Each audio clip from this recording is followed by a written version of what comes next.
Hello, my name is Jenny Westbrook Quartz, and I'm ITI Senior Vice President of Communications. Thank you for joining today's Insights briefing, exploring the executive order to protect American sensitive personal data. Today, you'll hear analysis of President Biden's recent executive order on data security. Our experts will outline industry's views on the order's implementation and implications. Let me introduce today's speakers. John Miller is ITI Senior Vice President of Policy and General Counsel. Naomi Wilson is ITI Senior Vice President of Policy for Asia and Global Trade. And moderating today's conversation is Rob McGruer, ITI's Director of Policy for Trust, Data, and Technology. Before we get started, a few housekeeping items. This conversation is on the record and will be recorded and published on our website. Please submit questions through the Q&A function and throughout the call, and identify your name and organization. Again, thank you for joining us, and I'll now hand it over to Rob McGruer. Thanks, Jenny. Good morning, everyone. Thank you so much for joining. So we're here today to talk about President Biden's executive order taking a national security approach to cross-border data transfers. The executive order proposes to ban or restrict different classes of transactions connected to countries of concern. The Department of Justice has set out its proposed approach to the detailed regulations. Its advanced notice of proposed rulemaking, the ANPRM, is detailed and wide-ranging, to say the least. The administration has stated the order does not reflect a significant shift in terms of its approach to international data transfers, and is consistent with existing approaches on trusted data flows, be that with the European Union, the OECD, or in other digital trade agreements. The administration has also been clear that this line of action does not substitute a federal privacy law, which remains a priority.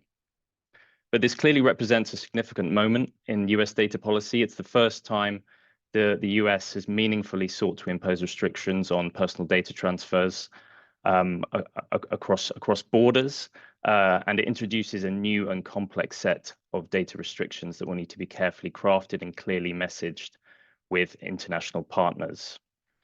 So it's great to be joined today by Naomi and John to discuss these issues. There's a lot of ground to cover. So let's dive straight in. John, if I can start with you with our first question. Before we dive into some of the detail of this order and the proposed regs, can you just start off by telling us what is ITI's high-level impressions on these proceedings? Sure. Thanks, Rob, and thanks to all of you who joined us here today. I'll try to cover four things quickly. First, and you mentioned this already, the executive order underscores the need for a comprehensive federal privacy law in the U.S., and this is a priority that ITI and our members have long supported. And indeed, the EO fact sheet and other messaging from the U.S. government has stressed that the executive order does not obviate the need for a federal privacy law. And the reason for this is clear. Well, one of the laudable policy goals of the EO, which we certainly support, is to protect American sensitive data. What this EO seeks to protect is the sale or transfer of certain categories of sensitive data when sold or transferred to certain countries of concern via certain transactions. So certainly compared to a federal privacy law, the EO is obviously more narrow, so we still need a law. At the same time, and secondly, in some ways, this is also broader, right, than advertised. And when I say that, I'm talking about the scope of the data, transactions, commercial activity, and entities covered does seem broader than perhaps it does at first blush. We'll get more into this, but for instance, while the EO only covers 6 categories of data, some of them are quite open-ended and expansive, given the ubiquity of how categories such as precise geolocation data or personal identifiers, such as IP addresses, are used. Also, the category of vendor transactions is quite broad. It includes things like cloud and IT services agreements within scope. Third, you mentioned this a little bit as well, but the regulatory regime teed up by the executive order is multifaceted, it's complex, it's expansive. The ANPRM itself suggests that the regulatory framework will be implemented in tranches, and I think this speaks to the complexity. DOJ is charged with developing and implementing this multi-layered regulatory regime, which establishes and regulates multiple classes of prohibited transactions, restricted transactions, provides for exemptions, covers various categories of sensitive data, various bulk data thresholds, establishes a licensing regime, amongst other things. So leaving aside whether the regulatory approach will be successful in addressing the articulated national security threat, it does seem indisputable that, as proposed, the DOJ regime is extremely complicated and will impose significant compliance costs, at least on U.S. companies, and probably broader impacts on U.S. competitiveness. And it's also worth noting the EO tees up a significant separate regulatory regime, which will be implemented by the Cybersecurity and Infrastructure Security Agency at DHS to develop security requirements that are associated with the restricted class of transactions. Fourth, the EO really does signal, at least to us, a clear shift in U.S. policy with respect to cross-border data flows and privacy. Historically, the U.S. has been a champion of open data flows as the default, standing in stark contrast to many other global regimes. The policy statements in the EO and the ANPRM say the right things, like the EO does not authorize generalized data localization requirements or broadly prohibit U.S. persons from conducting commercial transactions, and the regulatory framework is not intended as a commercial regulation of all data flows. But the clear implication of this language is that the EO and ANPRM do at least narrowly propose regulating the flows of some data and do restrict some commercial activities. So the way the change seems to be being messaged as not really a change at all is at the very least confusing to many stakeholders. We'll return to this point later on in the hour, and I'll stop there. Thanks, John. Lots to unpack there. Yeah, we'll certainly come back to many of those points. But first, Naomi, if I could turn to you and just maybe step back a little bit in terms of the framing of the EO. Where does this fit in terms of the context of USG approaches to national security of late? How does this sit within that? Sure.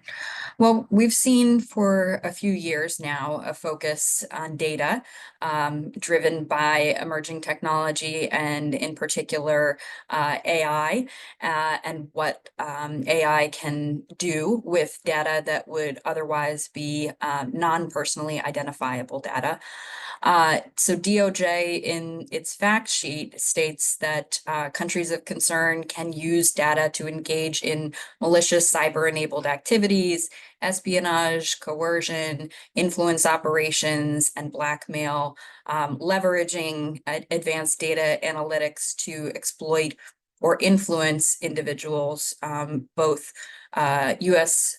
Citizens as well as those in the government.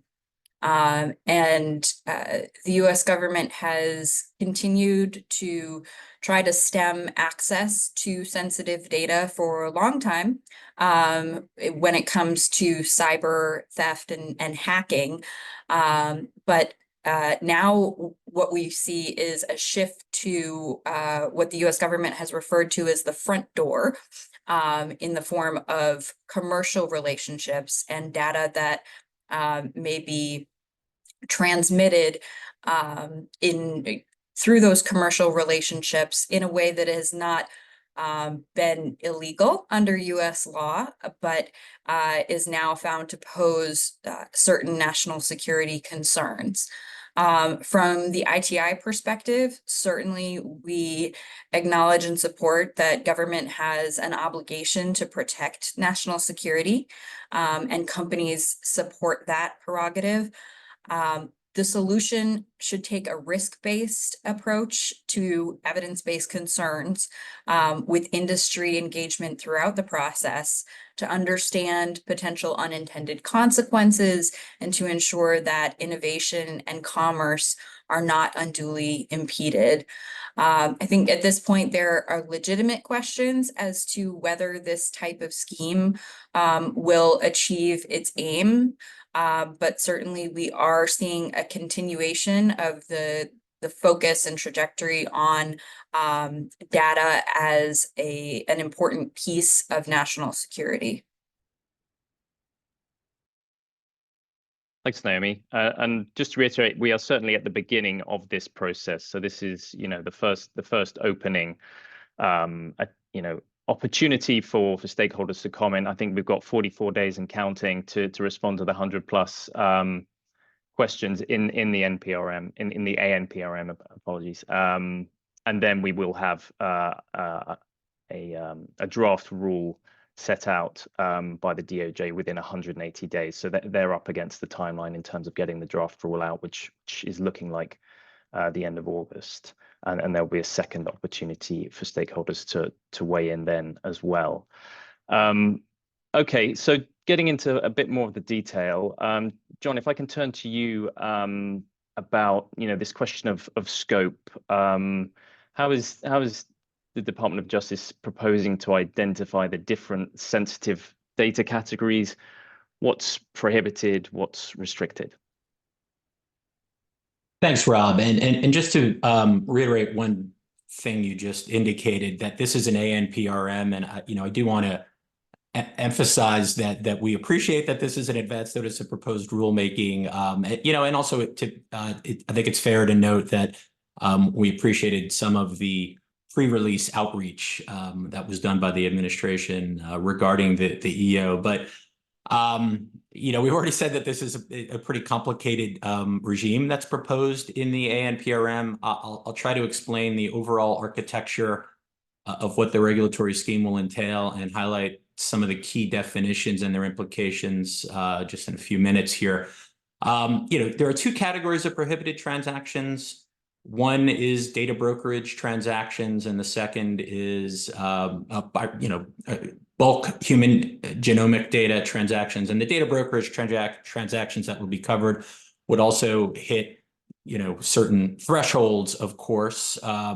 The thresholds are, there's a series of different thresholds for what constitutes bulk that is proposed. I won't get into the details there, but it does vary, and it also includes things like the aggregate of various different data transactions between the same parties. So again, it gets complicated pretty quickly. There's one thing that I think is very important to note about how DOJ proposes to define data brokerage, and that is that it is pretty broadly defined essentially as any entity who is transferring data that they did not collect or process directly from individuals. And so really that means that I think that would sweep in a lot of entities that you would not normally maybe consider as a data broker, at least potentially it'll sweep them in. There are three categories of restricted transactions: vendor agreements, which includes cloud and technology services agreements, employment agreements, and investment agreements.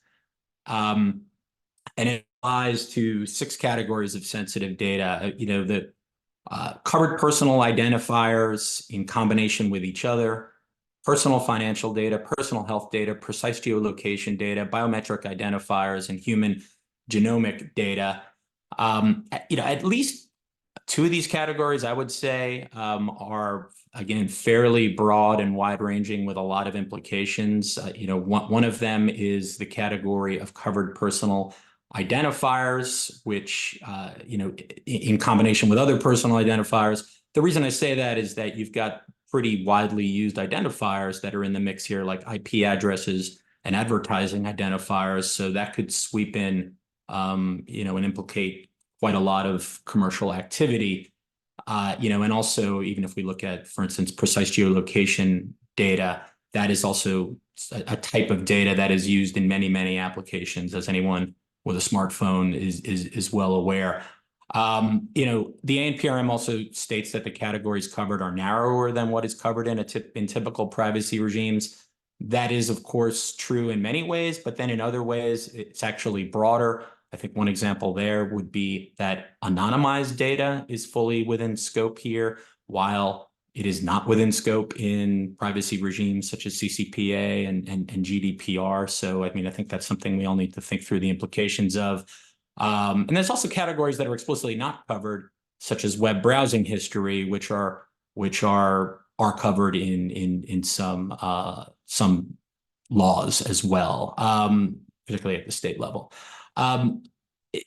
Maybe just a couple of more things to mention, that there was also a whole separate category of prohibited transactions involving sensitive government personnel, or location data at any threshold. There's also a series of exempt transactions, which includes things like financial services. So it gets a little bit complicated there, given that financial data is in scope, at least in some ways. And then it's also setting up a licensing regime, advisory opinions, interpretive guidance, a whole compliance and enforcement regime.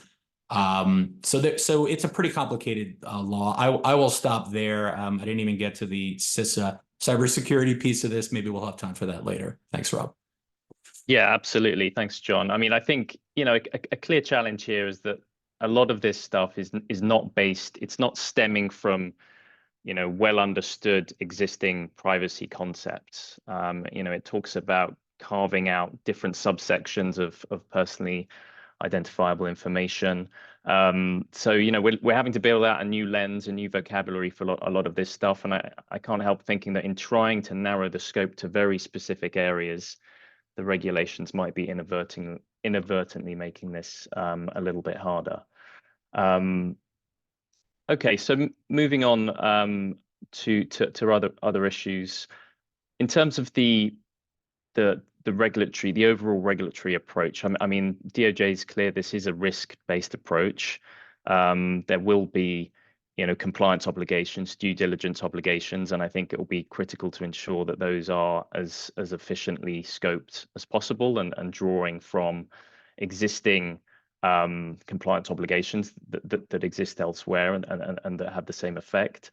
But Naomi, if I can turn to you and talk about how does this proposed regime fit into other approaches, other regulatory approaches looking at economic security?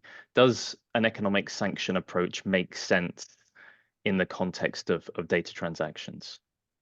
Sure. And I think that remains to be seen. And certainly the ANPRM does acknowledge that there is overlap with respect to things like the ICTS supply chain executive order. And there is a requirement to coordinate amongst the interagency. So differences will be sorted out in that manner. That said, the contemplation of an entirely new regime that potentially includes licensing and advisory opinions is pretty significant. It's a big lift for any agency, and in particular, DOJ likely does not have a lot of muscle memory in terms of how to orchestrate and implement this type of regime. Just looking across the interagency to some of the other regimes that are in place. Of course, commerce and BIS comes to mind with the export controls enforcement regime. We have investment screening that has now been contemplated, the CFIUS regime, Team Telecom. So there's a broad range. If I could say we've learned some lessons over the course of seeing these tools expanded over time, is that there are typically unintended consequences. There's typically a bit of a slowdown in allowing transactions that perhaps need to be flagged but are not prohibited. We're seeing this in the context of the export controls regime and process to review applications for licenses and even registration of notification to the U.S. government rather than a request for a license because of the expanded scope of these tools. There is a lag time and departments have to play catch up. So when they, fall behind in the approval process or have to take more time than they had anticipated, that does slow down the commercial side. And so that is something that the U.S. government just needs to be cognizant of. The whole don't bite off more than you can immediately chew is a good lesson here. And so I think there there are certainly lessons to be learned from that. Whether this is an appropriate regime and how it will play in practice, of course, all remains to be seen, but it is certainly welcome that DOJ is taking a stepped approach. As John said, that this is in the form of advance notice of proposed rulemaking before the actual notice of proposed rulemaking. So we'll have opportunity to help DOJ shape the implementation here and to understand all of the implications on U.S. competitiveness and innovation and regular commercial operations. Yeah, thanks, Naomi. That's really helpful. And maybe this is a good time, John, to come back to some of the the CISA DHS side of things. So as you said, there's going to be a separate process to actually identify the cybersecurity standards that restricted categories of data transfers will have to adhere by.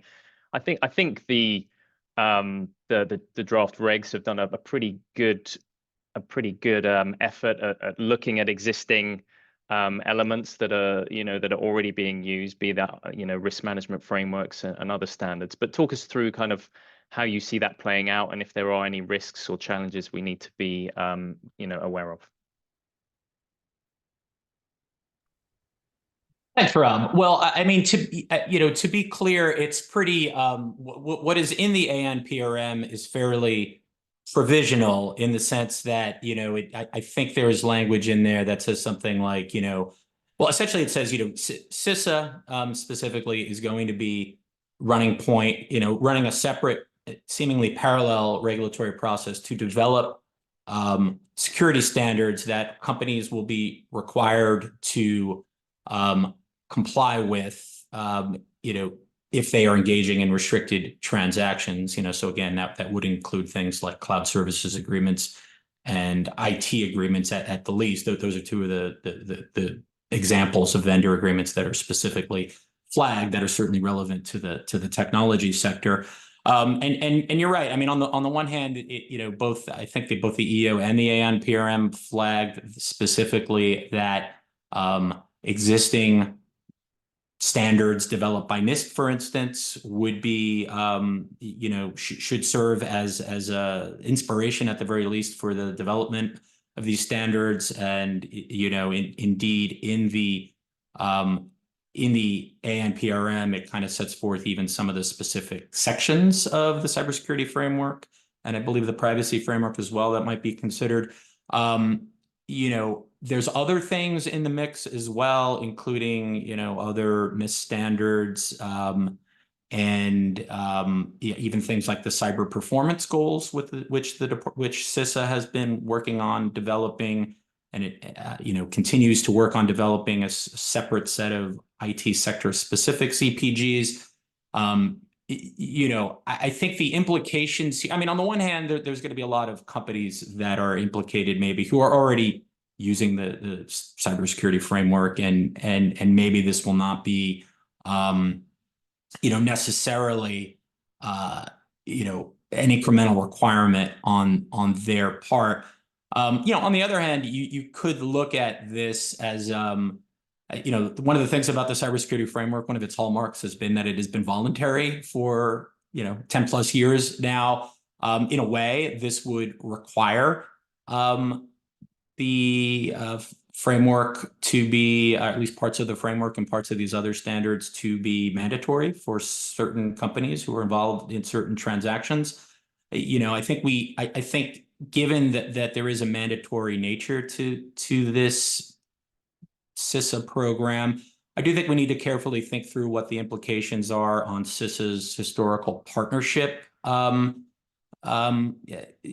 mission. I think for instance, in the context of incident reporting, that's another set of regulations that CISA is currently working on. I think it's one of the points that we as ITI and many other stakeholders made, which was that, we want to make sure that whatever regulatory authorities CISA is given in this space are not going to interfere with that partnership mission. So, I think that's just something that we should carefully consider as that separate process moves forward. Thanks, John. Just a reminder to folks on the line, if you do have any questions, please put these in the Q&A function and we can get around to those. So I think, one of the obvious questions here is, is all of this going to actually achieve the aims? We've said, obviously, clearly defined national security harms are a shared concern. But which aspects of this do we really need to focus on to make sure that it does achieve its aims? And are there certain bits that, frankly, we need to reassess in a different light? John, if I can go back to you for a first shot at that. And I'm sorry, Rob, I just want to make sure I'm tracking that question. Which parts do we need to reassess? It's essentially, is this going to achieve the aims? What's right. What's the likelihood of all of this hitting the, getting to the right outcomes? Yeah, I mean, I think it's a great question. It's probably an open question at the moment. I mean, it's certainly the executive order and the ANPRM make clear that the goals are, limiting access to certainly bulk sensitive data of U.S. citizens to countries of concern. It's a laudable goal. And I think that the analogy that's been used is that, hey, we as the U.S. government have been focused on, trying to close access to, the backdoor methods of obtaining this type of information. So now we want to focus on closing the front door methods, right? Just simple bulk sales, for instance, to entities who are affiliated with or controlled by countries of concern or directly to those countries of concern. I think if it just in the way that that's described, it kind of there's kind of an acknowledgement that the backdoor option will still exist. So I think if we think about the sophistication of certain, in particular, state actors and state-sponsored actors, and we think about their resources, I think a fair question could be asked as to whether this type of regime would actually be effective in stopping the top line perceived threat, which is just access to this data if it's already being gotten by other ways. And I think we all know there are prominent cybersecurity incidents that are in the news with relative frequency in this regard. I think I think it's also fair to ask questions like, I mean, in some ways, right, no matter where these thresholds are set with respect to what constitutes bulk data, it does seem like there potentially would always be workarounds, whether it's going beneath the threshold, and then, if there is a nefarious actor on the other end of the transaction, that nefarious actor potentially going to various different unaffiliated data sources to collect the same amount of data. And, obviously then if that happens, it's not necessarily impacting, it's not necessarily, the regime is not necessarily achieving its ends. You could probably also, I think there are restrictions that are proposed on onward transfer that would have to be kind of included in contracts for sale of this data or transfer of this data, attempting to prohibit the onward transfer to countries of concern. But, I think at some point that contractual privity chain is going to be broken. And, so again, a well-resourced, sophisticated actor might be able to get their hands on this data anyway, whether it's, from 4 countries down the line or what have you. I think there are going to be limitations on what can be, imposed in that regard. So, and then I think if I can mention one more thing quickly, Naomi obviously talked about this a little bit and alluded to this. There's a whole section in the ANPRM on overlap with other existing regulatory regimes. I mean, just the day after this very massive ANPRM was published by the Department of Justice, there was a separate ANPRM published by the Bureau of Industry and Security on securing the ICTS supply chain, which is a May 2019 executive order, dating back to the Trump administration, and the ANPRM that we saw just last week deals with connected vehicles, and BIS says they are especially concerned about foreign adversaries building backdoors into software that's included in connected vehicles and accessing information via these backdoors to collect and aggregate sensitive data, right? So this same data access concern is, prominent in other overlapping regulatory regimes. And, I think one of the things that we consistently call for is kind of a more coherent regulatory approach in this area.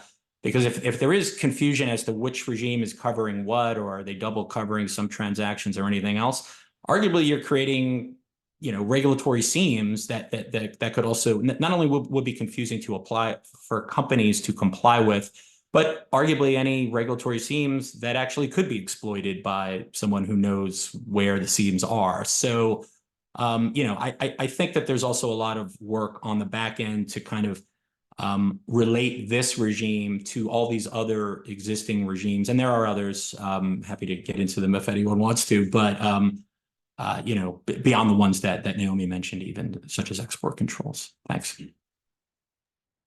Yeah, and if I can add to that, so we always encourage governments to take a risk-based approach.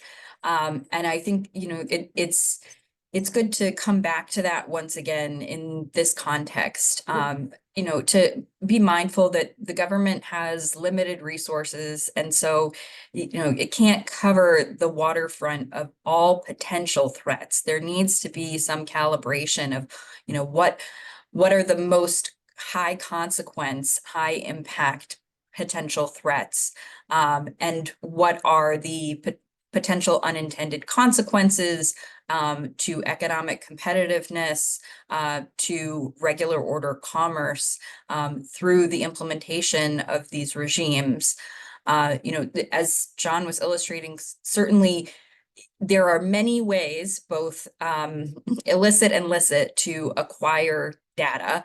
And I think as the US government looks to shape this, what I hope that industry can help them to identify is what are the most likely opportunities for an adversary to intercept.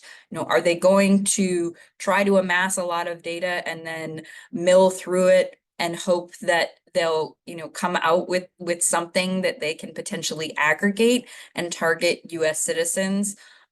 Or are they going to look for vulnerabilities that already exist in, for example, US systems, US government systems and networks, and try to target those as we know that adversaries in all countries do? That is certainly the more direct route to the type of sensitive and valuable information that's in question here. So I think it merits some discussion of where the resources go, where the need and the threat is greatest. Thanks, Naomi.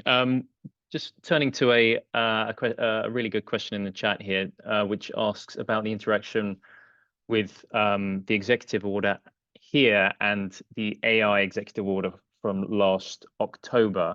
John, if you can just talk about how the two might interact, and if there are specific concerns about a negative impact on innovation, with regard to AI in particular. Yeah, thanks, Rob, and thanks for the question as well from the audience here. I mean, it's a really good question. one of the features, I mean, I think that, you know, clearly there is some connective tissue here between the executive orders, and it, you know, it involves AI as the question implies, right? I mean, one of the things that the October AI executive order introduced was this concept of dual use foundation models, right? You know, going back to the, you know, Naomi's discussion about export controls and everything else. I mean, you know, export controls, as probably most of our audience knows, are you know, regulating dual use technologies, and what the AI executive order you know, established was that at least certain powerful AI models are considered now dual use technologies by the US government. You know, if we fast forward now to this most recent executive order, there are clearly lots of statements, and Naomi covered this, about how, you know, AI itself is both kind of, you know, the existence of AI, particularly in the hands of countries of concern, is itself kind of constituting a national security threat and exacerbating other threats related to sensitive data. And I think if we, you know, if we just kind of put a fine point on it and look at how sensitive data is covered in this executive order, you know, in a lot of ways now, at least sensitive data, if not personal data itself, is kind of being treated as a dual use technology or asset in itself. And I think there are a lot of implications of that going forward. You know, and so, I mean, again, I think that the connection here is simply that, you know, concerns regarding AI, you know, including the data used to train AI, are both being looked at through this kind of national security dual use technology lens. And I don't know if Naomi has anything to add on that front.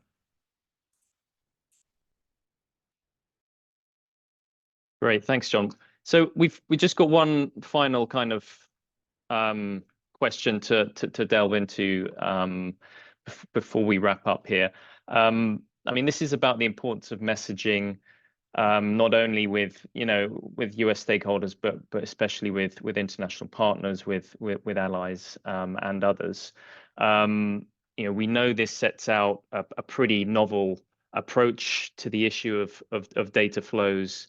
You know, historically, European approach to data flows looks very different. It gets at different types of issues, admittedly, but this is a completely different mechanism, and it will need to be very clearly explained to different partners, not least in the context of maintaining, you know, robust commercial and other data flows between key jurisdictions. Obviously, thinking about the EU-US data privacy framework that is now in place. We've got the OECD efforts on data-free flows with trust, as well as other items there.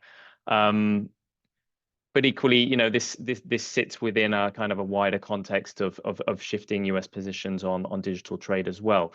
So maybe, Naomi, if I can turn to you first on some of that stuff. Sure. Related to US data policy, regardless of whether the US government intended for this executive order and follow-on actions to signal a shift of US data policy and trade policy, this policy will place some restrictions on data flows that have previously been permitted under US law. And the signal that foreign partners are reading is that this is a shift in US policy. So that can't be ignored. And it's important to put this change in the context of the broader US approach to trade and to digital trade in particular. You know, we have seen in some respects, disconcerting shift away from traditional trade and trade agreements and longstanding US support for market access and for data flows and digital trade. And we're seeing this play out in the international arena We saw it most recently with USTR's engagement at the WTO and pulling back support for certain longstanding provisions with respect to data flows. And a few weeks later, and most recently, the WTO moratorium on e-commerce duties discussion that and the moratorium passed by the skin of its teeth at the 18th hour. And, it's something that the U.S. government and other governments have long supported. And now it's coming into question as whether these benefits of cross-border data flows, cross-border digital trade are really the gold standards for and global norms. So it's important to put this in the context of the broader international debate and international perception, regardless of what the U.S. government's intent is. It is clear that our allies are a bit confused about the direction of U.S. policy when it comes to data. And that needs to be taken seriously and clarified in one-on-one conversations and in multilateral fora. John, do you want to come in? Yeah, I mean, maybe just to add to that, to Naomi's comments, there are, you mentioned them in the question, right? I mean, there are other efforts that are, kind of more specific, right? That the U.S. government has also been supporting. One of them is the whole, so-called data-free flows with trust effort, which is now kind of housed at the OECD and, stemmed from, Japan's G7 presidency, a few years ago. And there was also recently a trusted government, declaration at the OECD on trusted government access to private sector data. These efforts, those efforts are attempting to, I think, stake out ground, particularly amongst certainly, OECD, democratic allied type nations that kind of sets up a system and to facilitate secure and trusted data flows. And so, I mean, I think I'm sure that the U.S. government, I think we've heard that the U.S. government folks already say that they believe that this executive order is consistent with, for instance, the concept of data-free flows with trust. I think, just to add on to what Naomi was saying, I mean, I think it would really serve the U.S. government well to, articulate that a little bit more clearly, how, how they believe this is actually consistent with that concept of trusted data flows, because, again, it does seem like at least some of the messaging, even in the ANPRM and EO, suggests that there hasn't been any change, but that's just not the kind of reality that industry and allies are experiencing on the ground. Thanks, John. Okay, well, I mean, thanks, John. Thanks, Naomi, for all of your insights. I think we're certainly further along in understanding the shape of this EO, the regulations, and how these need to be shaped going forward. ITI is certainly going to be very involved in this process. We'll be working with our full membership in constructing feedback throughout this process. Do let us know if you have any further questions following this call. Very happy to take those offline. And thanks very much for joining. Have a great day. Cheers. Bye.